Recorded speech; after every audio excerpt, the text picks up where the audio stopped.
The most expensive construction of mankind does not materially exist on this planet, yet it has revolutionized your life. It's an unfinished tower that's been under construction for over 1,000 years. Millions of hands and minds have laboured on it, at a vast cost that cannot easily be imagined. It's built, or grows, at the confluence of societies that are willing to allow people to specialize, in some cases merely to think, for the lust of knowledge, and societies which preserve the discoveries of the dead. It's the mere existence of this tower that means that it's possible for a child of someone who comes from a culture that can just about use fire, can ascend to the level where they can build tools to examine planets around distant stars. It's the ivory tower, forged from the summation of the knowledge of mankind, and it's our single most valuable asset, for if it were lost, it would take us generations to rebuild it. We've all climbed the ivory tower to an extent. It influences the way that we view ourselves, our civilization, indeed our very place in the cosmos. It enables ample clean water, life-saving operations, worldwide travel, and even the ability to hold the music of thousands in the palm of your hand. In themselves, miracles beyond many an Iron Age god. But relatively few perceive what it is that they're climbing, or indeed what the tower is made from. The bricks of the tower are the thoughts of the minds of thinkers long dead, the shoulders of giants, preserved by our Enlightenment values.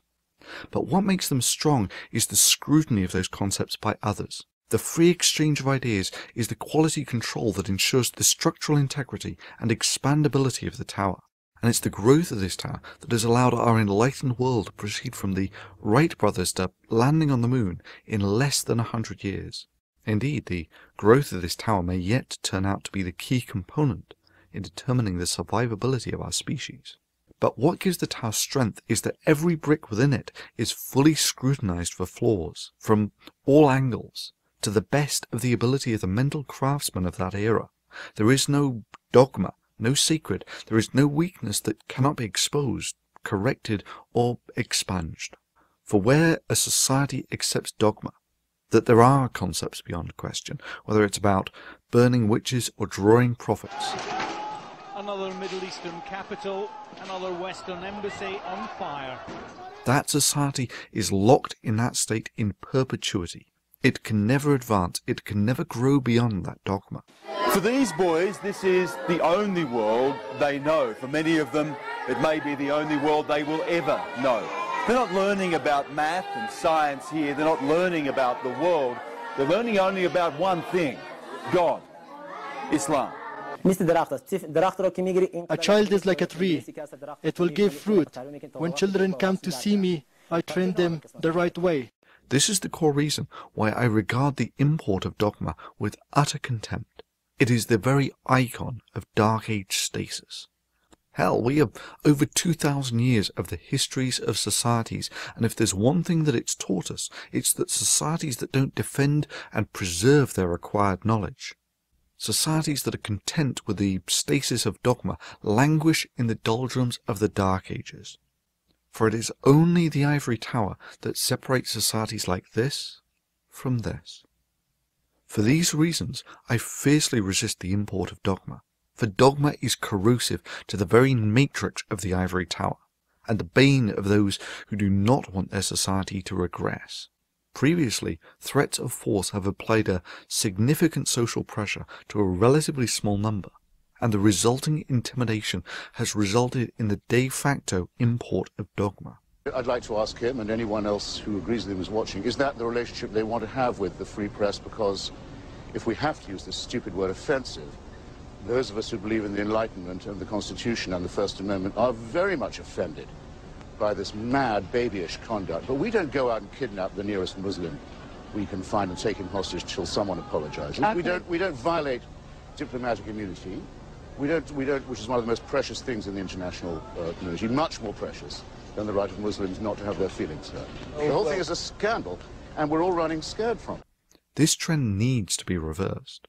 Now, we have the advantage in that we have the summed knowledge of mankind, while in this case, those who wish to import this dogma merely have this dogmatic concept that the Quran is the best and most authoritative book written ever on any subject. We now have the internet, and we are legion.